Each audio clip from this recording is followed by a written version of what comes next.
वाहिदा एक गहरी सच्चाई समझ गई थी। शिक्षा ही एकमात्र चाबी थी जो बेहतर भविष्य का दरवाजा खोल सकती थी। वह खुद कभी स्कूल नहीं गई थी, लेकिन उसके पास एक ऐसी समझ थी जो कोई किताब नहीं सिखा सकती थी। उसने ठान लिया था कि उसके बच्चों को ऐसा ही नसीब नहीं झेलना पड़ेगा। हर शाम दिन भर की कड़ी मेहनत के बाद वह लैबा और अयाज के साथ एक डिम केरोसिन लैंप की रोशनी में बैठती थी। वह उन्हें वे अक्षर और अंक सिखाती थी जो उसने उन परिवारों के बच्चों से सुनकर सीखे थे जिनके लिए वह काम करती थी। उसकी आवाज हालांकि थकी हुई थी, जोश से भरी थी, क्योंकि वह उन्हें बताती थी कि शिक्षा कैसे जिंदगी बदल सकती है, कैसे यह एक छोटी सी झोपड़ी को एक शानदार घर में और संघर्ष भरी जिंदगी को आराम और सम्मान में बदल सकती है। उसके त्याग अनगिनत थे जो उनके रोजमर्रा के जीवन के ताने बाने में बुने हुए थे। खाना कम होता था और वाहिदा भूख को मैनेज करने में माहिर हो गई थी। वह अक्सर अपने खाने के लिए सिर्फ पानी पीती थी। यह जिद करती थी कि उसके बच्चे भर पेट खाएं।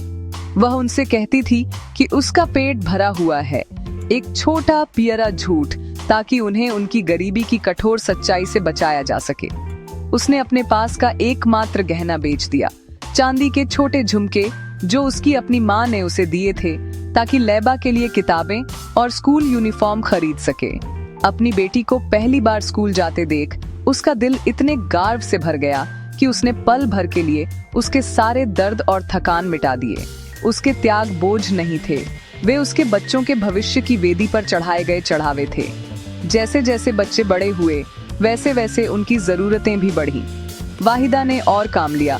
उसका शरीर दर्द और पीड़ा से विरोध कर रहा था जिसे उसने नजरअंदाज करना चुना। वह जल्दी उठती थी और देर से सोती थी। उसका जीवन काम और देखभाल का एक लगातार चक्र बन गया था। उसने कभी अपने लिए कुछ नहीं खरीदा। उसके कपड़े पुराने और फीके थे, उसके जूते घिसे हुए थे। उसने कमाया हर रुपया अपने बच्चों की स्कूल फीस, उनकी किताबों और उनके सपनों के लिए सावधानी से बचाकर रखा। वह चाहती थी कि उनके पास वह सब कुछ हो जो उसके पास कभी नहीं था। वह चाहती थी कि वे अपना सिर ऊंचा रखें, आत्मविश्वास से बोलें और गरिमा के रास्ते पर चलें। उनके लिए उसका प्यार एक भयंकर सुरक्षात्मक आग थी जिसने उसकी अपनी जरूरतों और इच्छाओं को जला दिया, केवल उनकी सफलता के शुद्ध निस्वार्थ लक्ष्य को छोड़कर। वाहिदा का प्यार सिर्फ खाना और शिक्षा प्रदान करने के बारे में नहीं था, यह मूल्यों को स्थापित करने के बारे में था। उसने उन्हें ईमानदार रहने, कड़ी मेहनत करने और दूसरों का सम्मान करने के लिए सिखाया।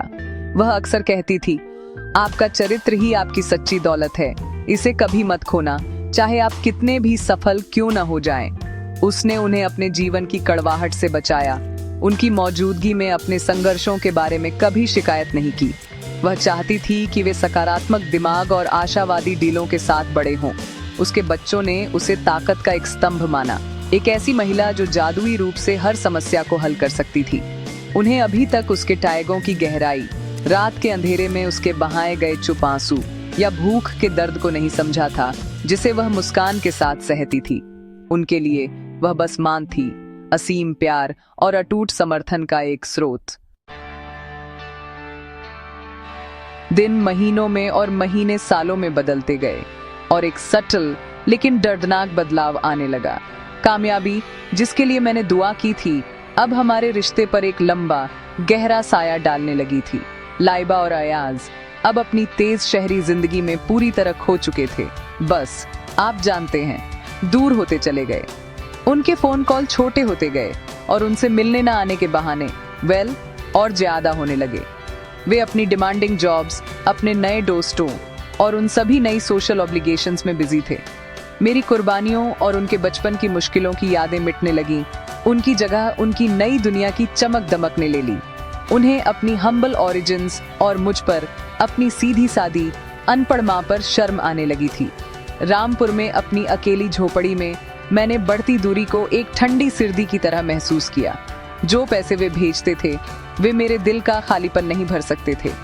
मैं उनकी आवाजें सुनने, उनके चेहरे देखने के लिए तरसती थी। सिर्फ एक फ्लीटिंग मोमेंट के लिए वीडियो कॉल पर नहीं, बल्कि उन्हें अपने पास, सचमुच अपने पास रखने के लिए। मैं घंटों दरवाजे पर इंतजार करती थी, एक सरप्राइज विजिट की उम्मीद में जो कभी नहीं आई। गांव वाले जो कभी मेरे बच्चों की कामयाबी के लिए मेरी तारीफ करते थे, अब मुझे तरस भरी नजरों से देखते थे। तुम्हारे बच्चे बड़े लोग बन गए हैं, वे कहते। वे अपनी बूढ़ी माँ को भूल गए हैं। मैं उनका बचाव करती, उनकी गैर मौजूदगी के लिए बहाने बनाती, लेकिन अंदर ही अंदर एक दर्दनाक एहसास मुझे होने लगा था। बच्चों का बर्ताव मैलिस से नहीं, बल्कि एक धीमी, रेंगती हुई निग्लेक्ट से पैदा हुआ था। वे अपनी जिंदगी में इतने खो गए थे कि उनके पास अपनी माँ के लिए कोई जगह नहीं बची थी। जब वे फोन करते तो उनकी बातें बस परफंक्ट्री होती थी। आप ठीक हैं माँ? आपको कुछ चाहिए? वे पूछते, एक असली जवाब का इंतजार किए बिना।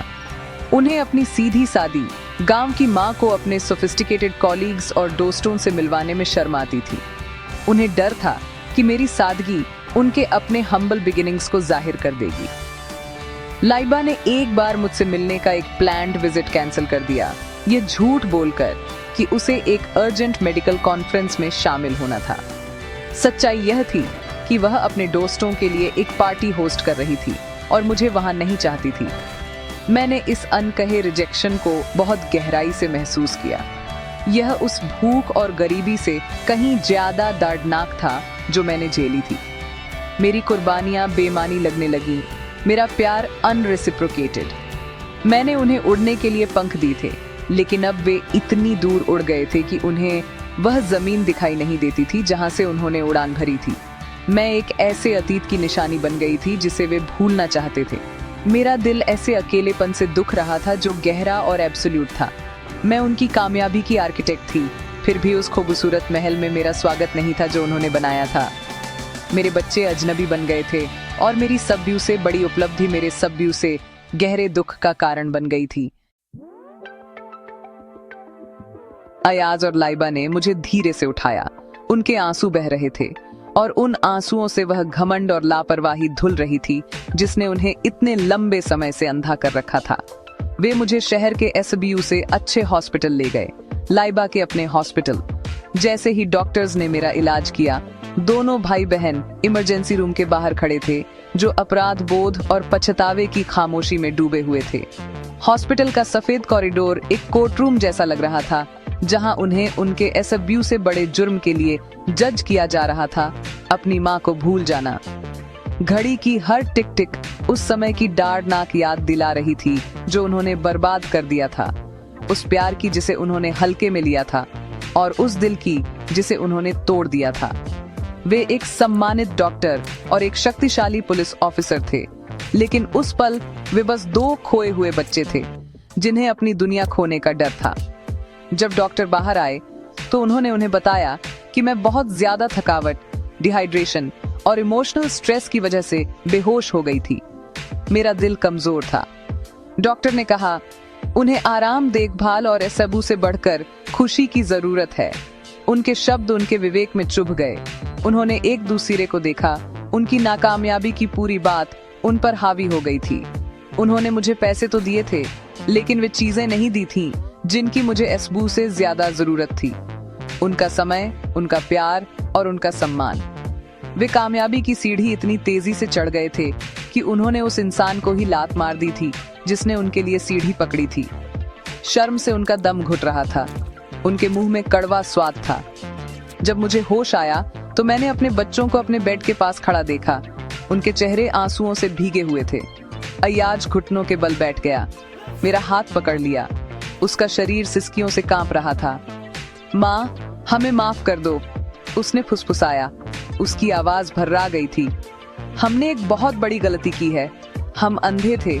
प्लीज माँ, हमें माफ कर दो। लाइबा भी मेरे पैरों पर गिर गई।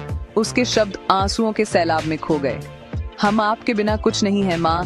हम भूल गए थे कि हम कौन हैं, हम कहां से आए हैं। प्लीज हमें सब ठीक करने का एक मौका दो। प्लीज हमारे साथ घर आ जाओ। वे अब कामयाब प्रोफेशनल नहीं थे। वे मेरे बच्चे थे जो अपनी माँ से माफी मांग रहे थे जिसे उन्होंने इतनी लापरवाही से चोट पहुंचाई थी। वह सीन पछतावे और बिना शर्त प्यार का एक डांट भरा नजारा था। जो बच्चे पब्लिक में अपनी माँ को नीचा दिखाते थे, वे अब उससे चिपके हुए थे। उनके दिल खुले हुए थे। उन्होंने अपनी शर्म, अपनी लापरवाही और अपने बेवकूफी भरे घमंड को कबूल किया। उन्होंने मुझे बताया कि उनके बिना उनकी कामयाबी कितनी खाली और बेमानी लग रही थी। उन्होंने वादा किया कि वे मुझे फिर कभी अकेला नहीं छोड़ेंगे, मुझे प्यार करेंगे और मुझे अपनी जिंदगी में वह सम्मान देंगे जिसकी मैं हकदार थी। यह डर और अपराध बोध से जागा एक एहसास था जो समय को वापस मोड़ने और उस दर्द को मिटाने की एक बेताब कोशिश थी जो उन्होंने पहुंचाया था। उस पल, उस हॉस्पिटल के बेड पर, वह परिवार जो कामयाबी से टूट गया था, ठीक होने की धीमी, दर्दनाक प्रक्रिया शुरू कर रहा था।